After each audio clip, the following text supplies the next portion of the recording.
Hello guys, welcome again on my channel The Solution Hub. This is Abdul and we are learning web development course from basic to advanced. So web development course के last topic में हमने एक important topic पढ़ा था, margin की property. तो margin जैसे कि इम्पॉर्टेंट है वैसे ही मोस्ट इम्पॉर्टेंट पैडिंग प्रॉपर्टी भी है। तो मार्जिन एंड पैडिंग में बहुत ज़्यादा कन्फ्यूजन क्रिएट होता है। जब भी हम कोई वेबसाइट क्रिएट करते हैं तो मार्जिन पैडिंग के बिना कोई भी वर्क नहीं कर पाते हैं। ओके, तो मार्जिन हमने समझ लिया, तो अब हम यहाँ पे पैडिंग प्रॉपर्टी समझेंगे। तो लास्ट वीडियो में हमने पैडिंग प्रॉपर्टी के लिए कुछ थोड़ा सा हिंट दिया था। तो सबसे पहले पैडिंग प्रॉपर्टी हम यहाँ पे समझ लेते हैं, पैडिंग प्रॉपर्टी होती क्या चीज़ है। तो उसके लिए अपने इंस्पेक्ट एलिमेंट ओपन करते हैं। आप यहाँ पे देखोगे कि हमारा जो बॉर्डर है, यानी कि हमारे कंटेंट के इनसाइड में अगर कोई स्पेस क्रिएट करना है, दोनों का मतलब दोनों यूज़ होता है। दोनों कब यूज़ होता है? जब हमें अपने ब्राउज़र पे, अपने वेब पेज पे, अपने वेबसाइट पे कोई स्पेस क्रिएट करना हो। अब मैटर करता है अगर आउटसाइड स्पेस क्रिएट करना है, हमारे कंटेंट के आउटसाइड स्पेस क्रिएट करना है, हमारे कंटेंट को मूव कराना है कहीं पे इधर उधर, तो उसके लिए हम मार्जिन प्रॉपर्टी का यूज़ करते हैं। लेकिन अगर हमें कंटेंट के इनसाइड कोई ऑब्जेक्ट क्या करना, मूव कराना या इनसाइड कोई स्पेस एरिया क्रिएट करना, तो उसके लिए हम पैडिंग प्रॉपर्टी का यूज़ करेंगे। तो वन बाय वन हम समझते हैं पैडिंग प्रॉपर्टी हम कैसे यूज़ करते हैं। तो इंस्पेक्ट एलिमेंट हम यहाँ पे क्लोज करते हैं और उसके लिए मैं आपको सबसे पहले दिखा दूँ क्या क्या मैंने ले रखा है। सबसे पहले मैं एक बॉक्स ले रखा हूँ, ग्रीन क्लास नेम दे रखा हूँ। उसके अंदर मैं क्या किया हूँ, एक टेक्स्ट ले रखा हूँ, यानी कि पैराग्राफ एलिमेंट के अंदर मैंने एक टेक्स्ट ले रखा है। ठीक है, अब अपने CSS में आ जाते हैं। CSS में आने के बाद आप यहाँ पे देखोगे कि ग्रीन क्लास में मैंने सेलेक्ट करके इसमें एक बॉर्डर दे रखा है 10 पिक्सल का। इसको विद एंड हाइट पिक्सल में दे रखा और मैंने इसको मार्जिन प्रॉपर्टी थोड़ी सी यूज़ करके उसको सेंटर में ले रखा है। ठीक है, ओके। अब यहाँ पे हम अपने पैराग्राफ को सेलेक्ट करेंगे।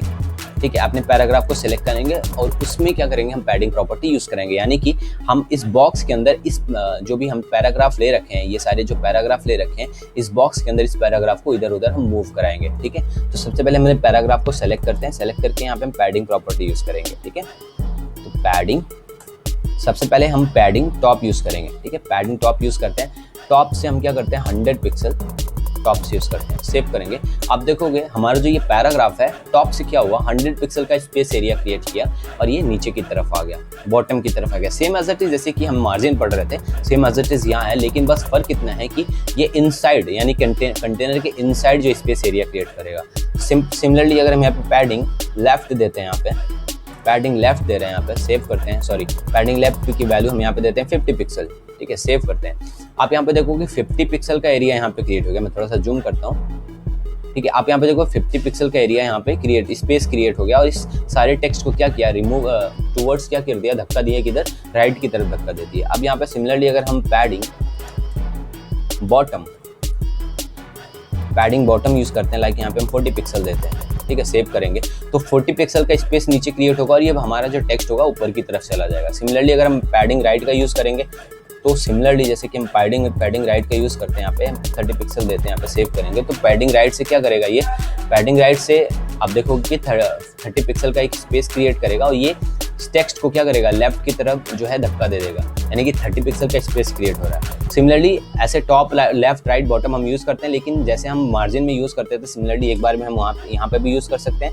सिमिलरली पैडिंग हम यहाँ पे लेते हैं और यहाँ पे आप देखोगे, आप सबसे पहले टॉप की वैल्यू दोगे, यानी कि जैसे हम मार्जिन में दे रहे थे कि क्लॉकवाइज चल रहे थे, टॉप, राइट, बॉटम, लेफ्ट, यानी कि सबसे पहले टॉप की वैल्यू देंगे। टॉप की वैल्यू लाइक आप देना चाहते हो 100 पिक्सल। उसके बाद आप राइट की वैल्यू देना चाहते हो 40 पिक्सल। देन बॉटम की वैल्यू देना चाहते हो आप 60 पिक्सल।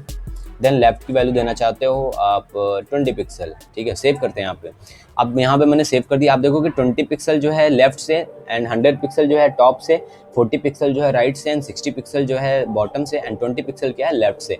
एक स्पेस क्रिएट हो गया और हमारा जो है टेक्स्ट जो है, हमारा पैराग्राफ है, इधर उधर मूव हो रहा है, यानी कि ये एक स्पेस एरिया क्रिएट करके एक जगह सेंटर्ड हो गया।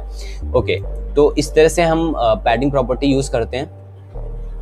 मैंने जो कि है लास्ट टॉपिक जब मैंने CSS मार्जिन पढ़ा रहा था, CSS मार्जिन में मैं एक चीज़ कवर करना भूल गया। मैंने सिर्फ 4 वैल्यू यूज़ किए, यानी कि top, right, left, bottom, top, right, bottom, left को यूज़ करना सिखाया, यानी कि और एक वैल्यू यूज़ करके, यानी कि चारों के लिए यूज़ किया। लेकिन क्या होगा अगर हम यहाँ पे यूज़ करें 200 pixel and 30 pixel and 50 pixel, यानी कि हम सिर्फ 3 वैल्यू यूज़ करते हैं। 3 वैल्यूज करते हैं तो ये क्या क्या किसकी कितनी वैल्यू होगी, ये चीज़ हमने उसमें नहीं समझाया। तो सिमिलरली मैं यहाँ पे समझा रहा हूँ, यही रूल क्या होगा मार्जिन में भी अप्लाई होगा, जहाँ पे भी हम 3 वैल्यू दे रहे हैं, ठीक है। ओके, तो हमने यहाँ पे दिया 200 पिक्सल, यानी कि टॉप के लिए क्या कर दिया, 200 पिक्सल दिया, तो पैडिंग 200 पिक्सल, टॉप से क्या किया, स्पेस क्रिएट किया यहाँ पे, ठीक है। यानी कि 200 पिक्सल क्रिएट करके इसको बॉटम की तरफ जो है धक्का दिया, ठीक है। उसके बाद हमने बीच में 30 पिक्सल यूज किया, तो 30 पिक्सल क्या होगा, लेफ्ट एंड राइट दोनों के लिए होगा, यानी कि लेफ्ट में भी 30 पिक्सल और राइट के लिए भी 30 पिक्सल होगा। 50 पिक्सल दिया, यानी कि 50 पिक्सल बॉटम से क्रिएट होगा स्पेस, ठीक है। यानी कि 3 वैल्यू देते हैं, तो जो फर्स्ट वैल्यू होती है वो किसकी होती है, वो टॉप की होती है, दूसरी वैल्यू जो होती है लेफ्ट एंड राइट दोनों के लिए होती है, एंड तीसरी जो वैल्यू होती है वो बॉटम के लिए होती है। लाइक अगर मैं यहाँ पे सिमिलरली अगर 70 पिक्सल दे रहा हूँ यहाँ पे, तो अब यहाँ पे क्या हो जाएगा, यहाँ पे अब ये होगा कि 200 पिक्सल जो है टॉप के लिए, 30 पिक्सल राइट के लिए एंड 50 पिक्सल बॉटम के लिए, 70 पिक्सल लेफ्ट के लिए, है ना। यानी कि जब हम 4 वैल्यू यूज करते हैं तो चारों डिफाइंड होते हैं, लेकिन अगर हम 3 यूज करते हैं तो बीच की जो वैल्यू होती है वो लेफ्ट एंड राइट के लिए होती है, ठीक है। फॉर एग्जाम्पल अगर मैं इसको भी हटा देता हूँ, सिर्फ 2 वैल्यू यूज करता हूँ, तो 200 पिक्सल टॉप एंड बॉटम के लिए and 50 pixel left and right के लिए होती है, ठीक है। इस तरह से 2 वैल्यू का मतलब टॉप एंड बॉटम के लिए फर्स्ट वैल्यू होगी and the left and right के लिए सेकंड वैल्यू होगी। लाइक अगर मैं इसको भी रिमूव कर देता हूँ यहाँ पे, सेव करता हूँ यहाँ पे, तो आप देखो कि 200 पिक्सल चारों तरफ से अप्लाई हो गया, हमारे टेक्स्ट में 200 पिक्सल चारों तरफ से अप्लाई हो गया, यानी कि 200 पिक्सल टॉप की तरफ, 200 पिक्सल राइट की तरफ, बॉटम की तरफ, लेफ्ट की तरफ, चारों तरफ से 200 पिक्सल अप्लाई हुआ और हमारा टेक्स्ट इस तरह से मूव ऑन हो गया, यानी कि चारों तरफ से स्पेस क्रिएट हो गया। कितना स्पेस क्रिएट हो गया, 200 पिक्सल का स्पेस क्रिएट हो गया। तो इस तरह से पैडिंग में जो है 2 वैल्यू, 3 वैल्यू, 4 वैल्यू यूज करते हैं, 1 वैल्यू यूज करते हैं। तो सिमिलरली आप ये रूल मेथड जो है आप मार्जिन में भी यूज कर सकते हो। कहीं पे भी आप जहाँ पे टॉप राइट लेफ्ट बॉटम की वैल्यू दे रहे हो, वो यहीं इसी तरह से वैल्यू जो होती है यूज होती है, ठीक है। आई होप आपको पैडिंग समझ में आया हो। पैडिंग में भी अगर आपको कोई डाउट आ रहा है तो लेट मी नो, मैं इसके लिए कोई सेपरेट वीडियो, कोई एक अच्छा सा एक्सप्लेनेशन बना दूंगा अगर आपको नहीं समझ में आया हो तो। अगर आपको वीडियो समझ में आया तो hit the like button and share with your friend, okay. And let me know अगर कोई डाउट आ रहा हो तो मार्जिन को लेके या पैडिंग को लेके, क्योंकि ये दोनों जो है बहुत ही मोस्ट इंपॉर्टेंट टॉपिक है